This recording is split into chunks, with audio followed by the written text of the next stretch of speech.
got my uni offer last week, just like I always dreamed about. Thinking of the places I see. Didn't think I'd be stuck inside, but today I logged on to Zoom. Crying 'cause I'm still in my room.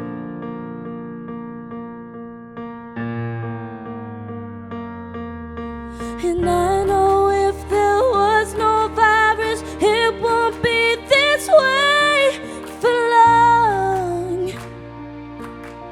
And I just can't imagine seeing all my children's faces in person.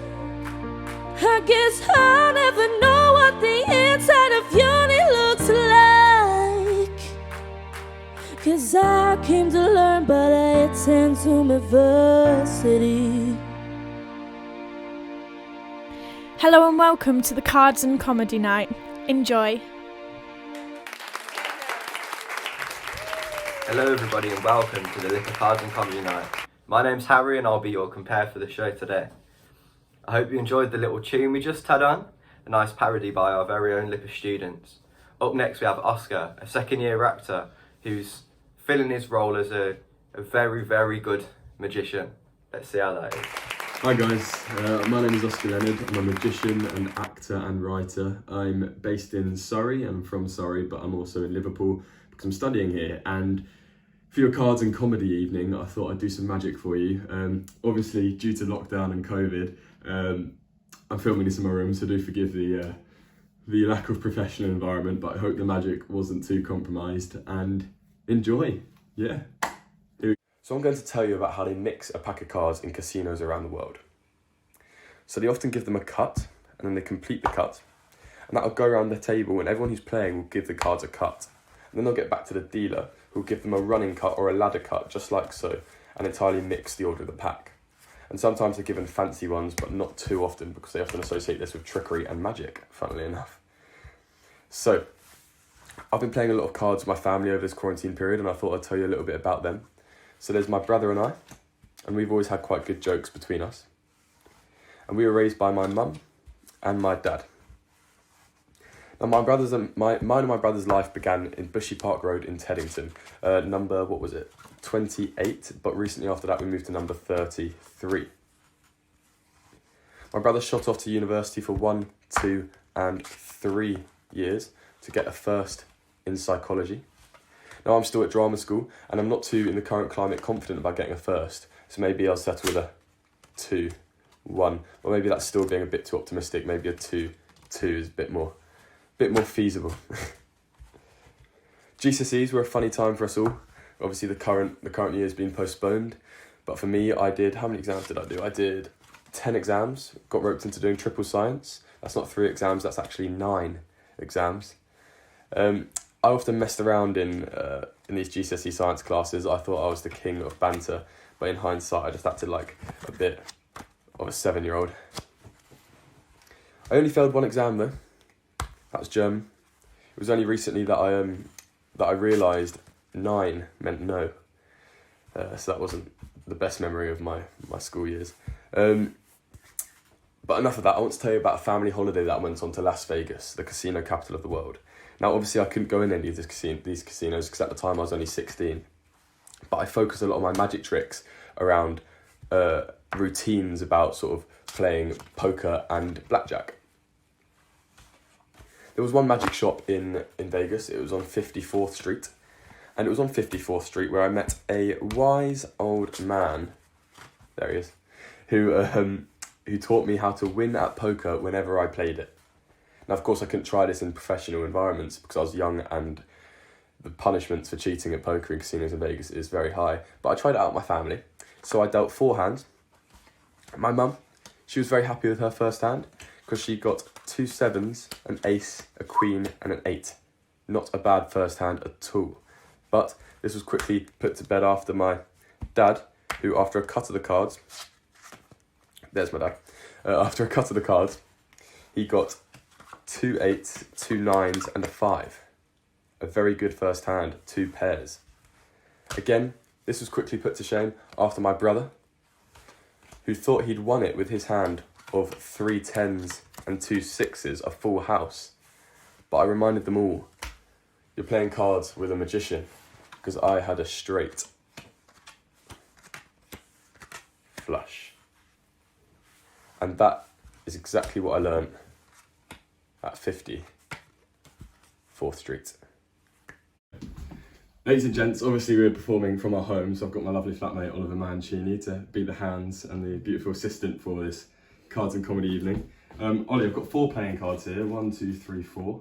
And there's something interesting about these cards, not in the magical sense, but in the sense that they're all the same. So we've got one joker. Just place your hands out for like a table, and I'll place that joker there. And then we've got this joker, which is not too dissimilar from the first, and we'll place that there. And then we've got, guess what, last 2 jokers. Now watch, we'll place these jokers together, give them a little spin and a flick, and they actually change into 2 aces. Check the cards out that you've got in your hand. The ace of diamonds and the ace of hearts, just like that. 4 jokers into 4 aces. Much better if in a game of poker, for sure. Cards and comedy evening. It's only fair to do a fair share of card tricks. So I've got a pack of cards here, and I'll give them a quick shuffle. Like that. Now, a famous magician once said that a deck's not fully shuffled until it's been shuffled 12 times, but I'll save boring your entire evening with these tricks. I'll just do 3. Ollie, you're going to pick a card for me. Just reach in, take out a card, anyone you like. That one, okay, have a look, show it to the camera. Once you're done, pass it here. There we go. Have a look at the card. I'm going to push it into around about the middle of the pack. I'll give them a few more shuffles again, not 12. Like that. I'll give them a little fancy shuffle.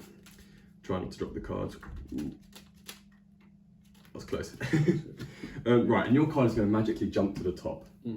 1, 2, 3, boom. Just like that. Jack of spades. Nope. I'll tell you what, we'll keep it rolling. Jack of spades. Hold the deck for me. Christ.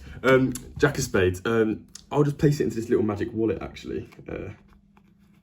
Just like so. I'll give it a little spin and a flick. What was your card for the first time, Ollie?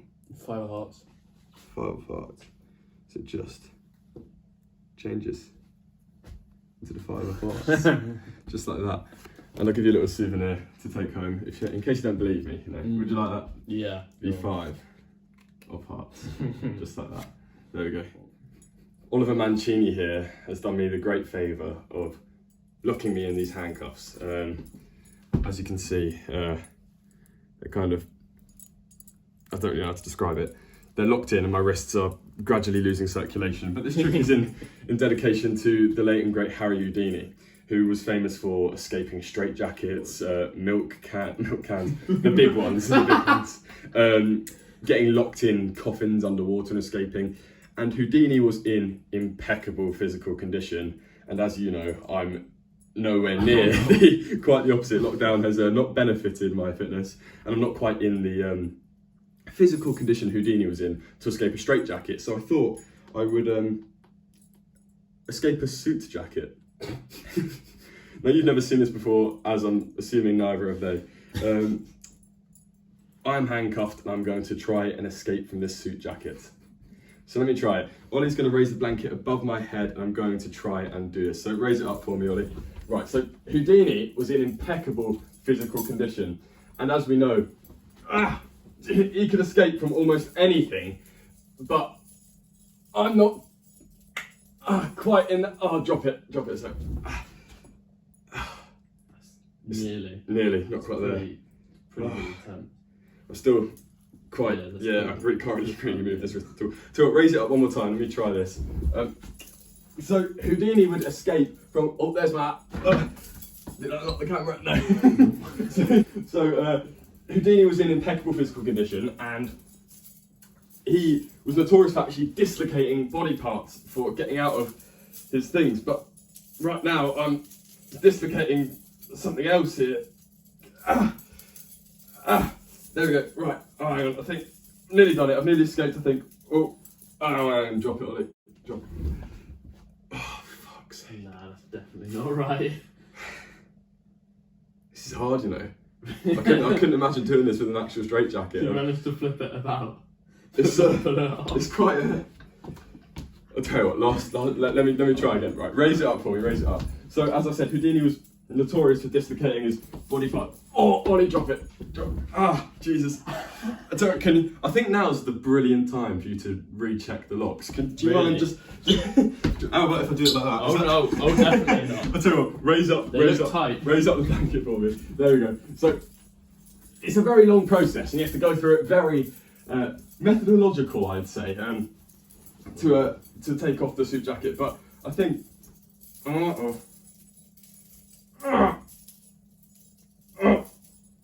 Drop it. There you go. Escaped from the suit jacket. That was me. Thank you for helping me out, Ollie. There's the cuffs. That's the legendary suit jacket escapes, one might call it. There we go, trademark patent. Thank you very much. Thank you. How good was that, huh? I don't think I could do anything like that. I've always been into magic, but I can't do any card tricks or anything. My hands are just way too small. Anyway, we have our very special guest, Paul Carenza, who is a comedian and writer. In 2002, he won ITV's Take the Mic Award and was a finalist in Daily Telegraph's Open Mic Awards, as well as the BBC New Comedy Awards. He's also been a writer on the sitcom Miranda, as well as being a co-writer on Not Going Out. He also writes books and appears on TV. In his spare time, he also has a podcast. Pretty packed schedule, if you ask me. Anyway, let's get into it.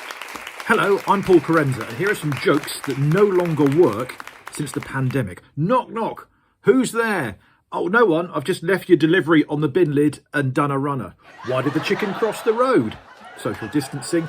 My wife's gone to the West Indies. How? Thought flights are mostly grounded. Jamaica? No, the government did. Man walks into a bar. No, he doesn't. They're mostly closed. Waiter, there's a fly in my soup. Oh, I'm no longer a waiter. This is now a greengrocer's or a takeaway. Doctor, I feel like a pair of curtains. We need to call 1-1 then, but they're quite busy right now. So you probably want a haberdasher's, except they're currently closed as well. An Englishman, Irishman and a Scotsman don't meet up because the borders are essentially closed. Hey, comedy! Hello everyone and welcome back. Now we've got my good friend from back home, George. He's going to do a bit of magic for you. Great Black Country lad, and the best thing about it, starring his mum as well. Right, so here I've got pretty standard, pretty normal deck of playing cards. All mixed up. Random order. And again, just to show you that, we'll give them a little shuffle. Okay. Now, what I'm going to need you to do is just choose a card.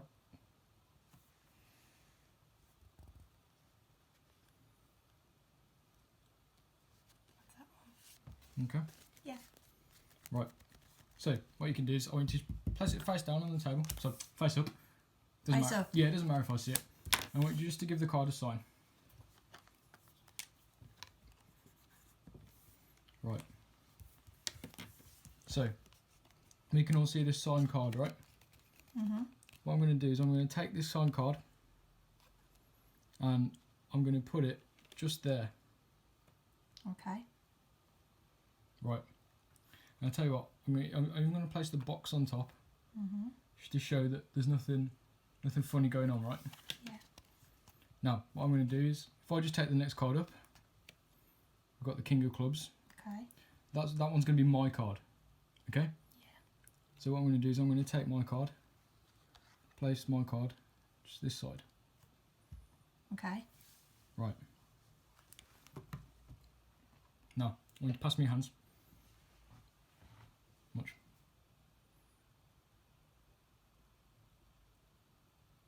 Okay. It's done. Okay. What I want you to do is, I want you to turn over that card there. No! How did you do that? Now look at that one. I was watching that the whole time. No. Now we have a very special treat for you. My friend George is going to break the magician's code for you, so don't tell anyone. And he's going to teach you how to do a nice little card trick. So I hope you enjoy that one. Right, so I'm going to show you guys a super simple trick, and I'll teach you how to do it. So you can take this away and you can give it a go on your friends and your family and see what they say. It's fairly common. It's done the rounds a bit, so you might have seen it, might not have seen it. Either way, I'll do it first and then I'll show you how it's done. So it's just a normal deck. Show you all the cards are sort of mixed up, random order. So it really doesn't matter. Anyway, so cards chosen at random. Let's say it's this one. Let's have a look at it. So we've got the 8 of clubs. Go flying then. So now we've got the 8 of clubs. What we can do is if we can sign it, that's fine. We take it, right? So let's take the card. Remember, the spectator can do this. I haven't got one today, but all we do is we just take it and we can just slide it in the deck. Easy as that. Okay. Now the magic's got to happen. So we took a card out, placed it face down, could have signed it, could have done anything to it. The point is that card's unique, right? So what's going to happen is when we take it, I'm going to just click my fingers, right? Do a little bit of magic. How much? If we go through the cards,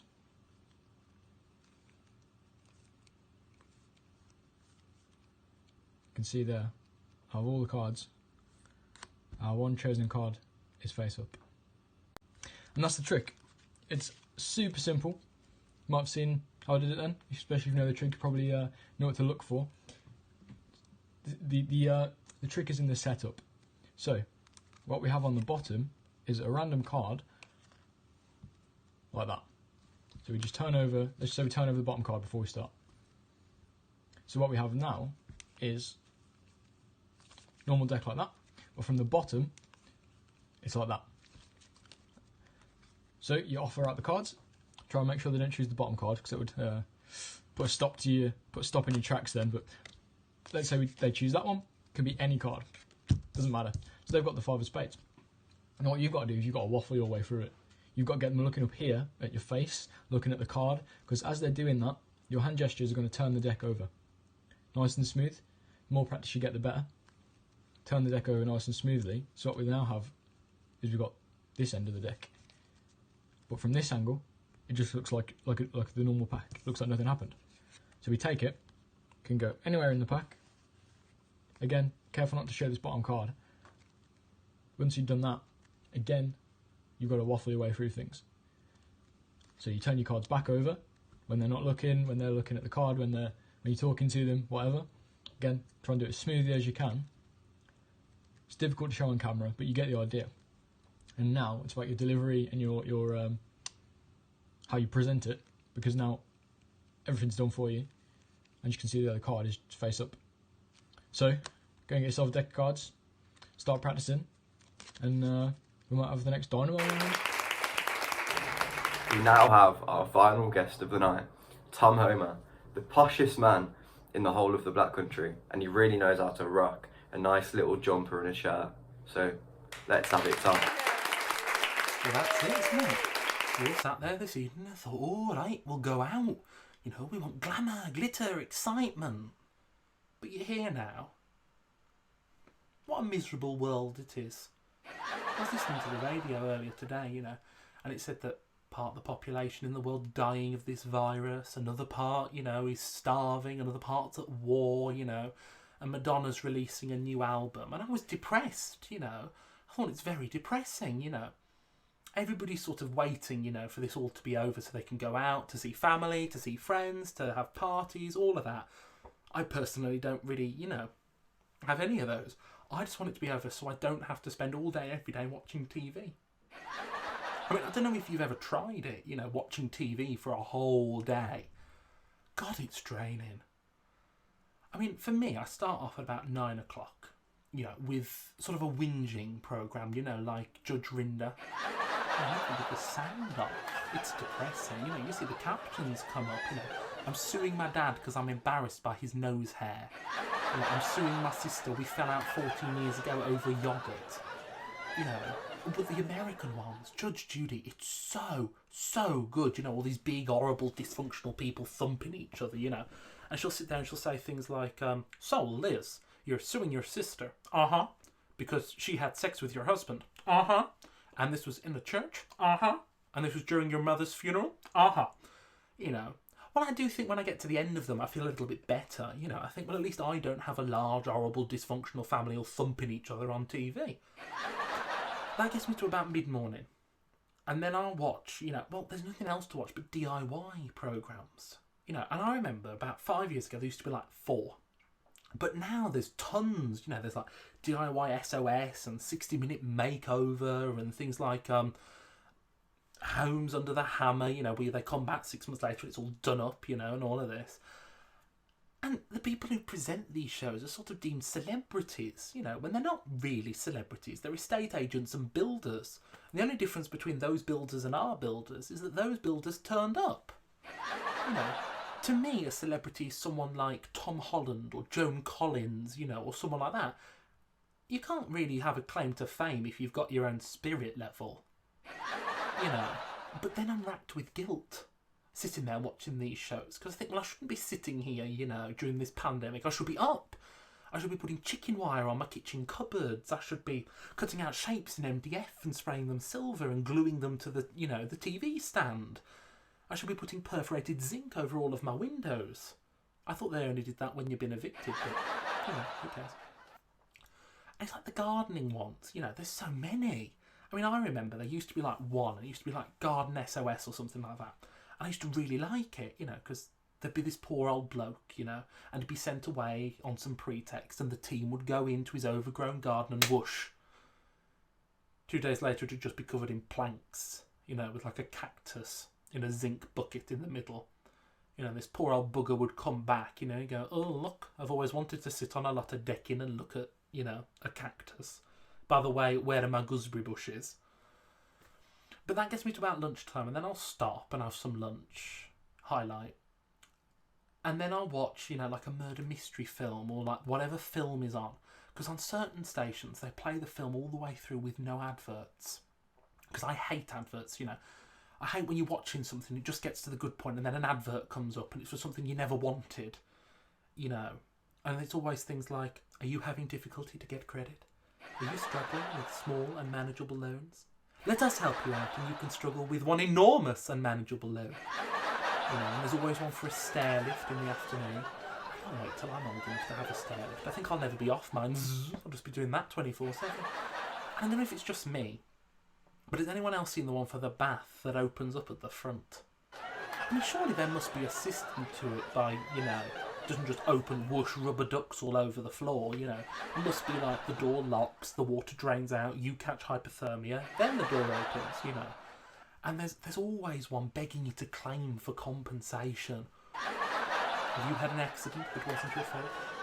Were you hit over the head with a brick? I was hit over the head with a brick. I was awarded £1,000. I chipped a front tooth and I was awarded £10,000. Someone said my arse looked like the loading bay of B&Q. I was awarded £100,000. You know, but I think, oh, I can't be bothered with doing that, you know.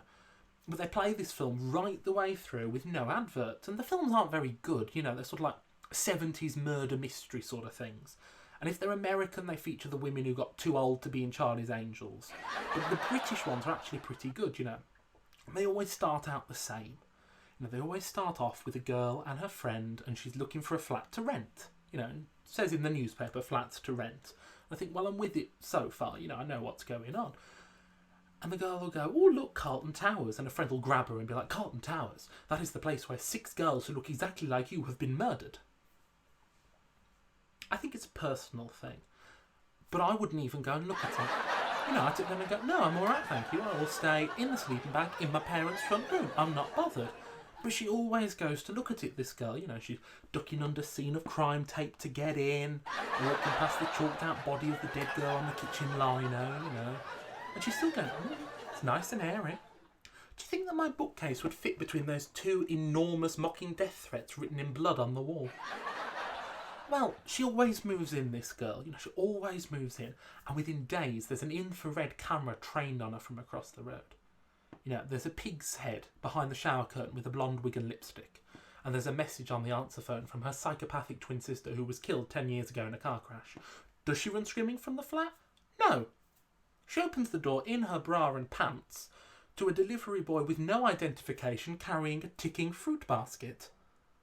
And then somehow, days later, when she's inevitably still alive, everyone else in the flat has gone out to see a fireworks display. A freak electrical fault has wiped out the entire emergency phone system, and the basement lights are flickering on and off. Does she stay in her flat nice and safe? No.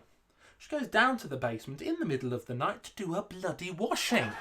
And I'm screaming at my television, don't go! You can wear the same pair of pants 2 days through. Just dip the crotch in the wash basin and put them over the radiator. But by the time I finish that, the film, it's sort of like late evening, and by the time you've had something to eat, you think, oh, I'll go upstairs and relax in bed. But you're not tired, because you've done nothing all day, And I did it the once, and I was like, oh, I went upstairs and I changed the bed. Why is changing the bed such a hard job?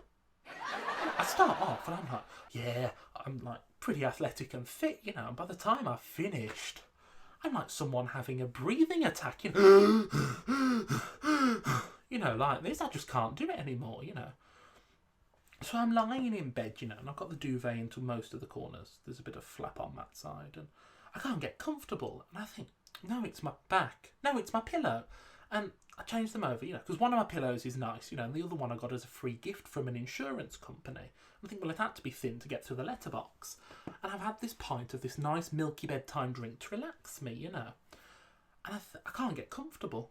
I just can't. And I think, well, I'll read a book, And I can't just read any book, I've got a stack of books that I want to read. But every time I pick one up, looking at me very reproachfully from the bedside table, is my copy of Captain Corelli's frigging mandolin, which I cannot be doing with. I go to pick up a new book and it's there going ding, ding, ding, ding, ding, ding. So I can't get comfortable. And now I'm lying wide awake and I'm annoyed, that I'm now tense. Because I've just had half a pint of this milky bedtime drink that's supposed to relax me. I think that's been tampered with. I think it'll be like those people, you remember, who were putting glass in baby food, but they had to stop because the babies were enjoying it. And I think someone in the local area of my supermarket has taken a job lot of this milky bedtime drink, and like put something in that makes you tense. So all around me, like in the catchment area of my supermarket, normal, mildly mannered people are sitting up in bed and going, I can't live like this, Ken. The wardrobe's looking at me. Well, what else are these people going to do, Take milky bars and put something in them so you can't eat them between meals without ruining your appetite. Take low-calorie coleslaw and put calories in it, I've given up counting calories. I think I'm old enough and mature enough now that I don't have to suck my cheeks in whenever I walk past a mirror. To make myself look thin. Look at myself in the back of a spoon so I don't have a double chin. I can't be bothered with that anymore. But I'm lying there and I think to myself, it's been a weird year, couple of years now, for worrying. Just for stress, really, And I was thinking about Christmas, because Christmas is always this big thing, And I mean, I usually get really into it, I'm like, oh, it's Christmas, I'll get loads of gifts. This lockdown and this corona business, I couldn't be bothered, I couldn't be bothered. I gave a lot of people a £5 note and said I was burgled, Or I got the wrong thing for wrong people, I got alcohol for alcoholics and chocolates for diabetics, Got notes off them months later, Sorry this is so late, I've been in a coma. But we're all just waiting, isn't it, Just waiting for it to be over. But that's my main reason. Waiting for it to be over, so I won't have to stay inside and watch TV all day. Soon. That's everything, ladies and gentlemen. I hope you've had a great night and you thoroughly enjoyed the Lipper Cards and Comedy Night. If you want to see some more, get in touch with us and we'll try and host another night. Have a great night and a safe journey home.